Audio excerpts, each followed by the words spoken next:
In theory, political debate operates as a strict marketplace of ideas. The strongest facts, backed by the most robust policy arguments, are supposed to win out, regardless of who delivers them.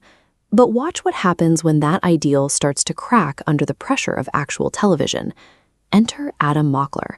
He is a 23-year-old political commentator for the Midas Touch network. He relies on a very specific rhetorical strategy. He memorizes policy data, he asks highly specific questions, and he remains exceedingly polite.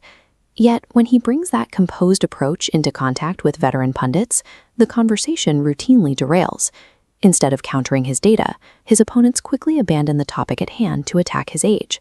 A 2025 study out of UTEP titled The Epidemic of Ageism categorizes this behavior clearly. It defines ageism as dismissive attitudes or actions based solely on a person's age, noting how frequently this exact mechanism is weaponized in presidential politics and media to deflect unwanted scrutiny.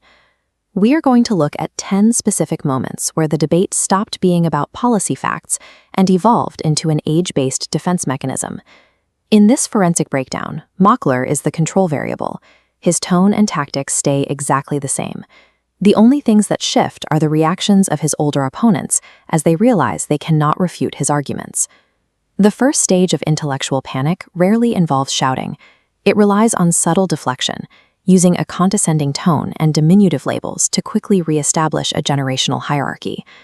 Take Exhibit 10, drawn from recent coverage of the high society Al Smith dinner. Critics ignored Mockler's actual reporting from the event, instead flooding social media to label him a child and a junior reporter who had somehow snuck into the grown-ups table. We see the same tactic in Exhibit 9. Fox News host Jesse Waters frequently plays Mockler's interviews on air, but strategically frames him as a liberal kid or a TikToker, avoiding his title as a journalist to strip his work of professional weight. Then there is Exhibit 8. During a CNN panel on Middle Eastern policy, Mockler challenged Scott Jennings on his defense of endless wars. Jennings responded by simply laughing at him.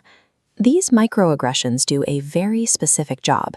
They signal to the audience that they should focus on the 23-year-old's place in the media food chain, rather than the validity of his foreign policy questions. When subtle labels fail to rattle the control variable, pundits escalate to historical gatekeeping. They wield their own lived experience from decades past to claim Mockler is simply incapable of understanding the present.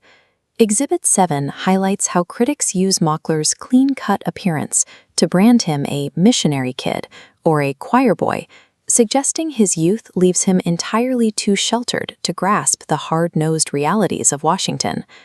Down on the ground at political rallies, Exhibit 5 shows Mockler routinely asking voters about policies from the 80s and 90s.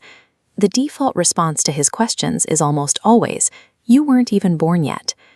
Back at the anchor desk, Geraldo Rivera deployed this exact defense. To invalidate Mockler's modern strategic analysis of Iran, Rivera pointed back to his own time covering the Beirut barracks bombing in 1983, which leads directly into Exhibit 6. Mockler pressed Scott Jennings to name a single political concession extracted from Iran. Backed into a statistical corner, Jennings snapped, yelling, "Get your hand out of my face," even though the studio cameras confirmed Mockler never touched him. This escalation eventually forced Abby Phillips' intervention to stop the panel from spiraling into a physical altercation.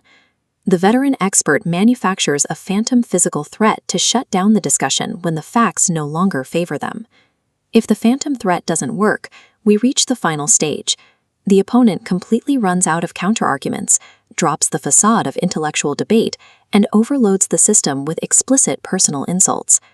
In Exhibit 4, Mockler asked a highly specific question on social media about Iranian concessions. Chief strategist Jim Hansen ignored the policy question completely, opting instead to call Mockler a fatuous, fat-faced featherbrain. This behavior heavily crosses party lines. Exhibit 3 shows Mockler debating left-wing commentator Hassan Piker. Piker's audience immediately labeled Mockler a naive liberal who relies on tone policing rather than engaging with his arguments on party strategy. Exhibit 2 brings us back to Scott Jennings, who tried to dismiss Mockler's persistence by telling him he was hyper because it was past his bedtime, before comparing his attention span to a gnat. That brings us to Exhibit 1, the explicit, unified complaint from Jim Hansen and Geraldo Rivera that Mockler is a 23-year-old with zero real-world accomplishments. That specific phrase is the mask slipping. It proves that the pundit has no answer for the data sitting on the table in front of them. Look at the aftermath of these 10 encounters. Mockler retains his frame and questions, while the veteran pundits walk away looking rattled and defensive. These interactions expose a brittle defense mechanism that shatters when exposed to actual scrutiny. Mockler's presence forces a simple choice. We either judge arguments entirely on their substance, or we admit that for many pundits, seniority is the only metric that matters. Because if the only counterargument you can muster against a 23-year-old's facts is the year he was born, the 23-year-old has already won the debate.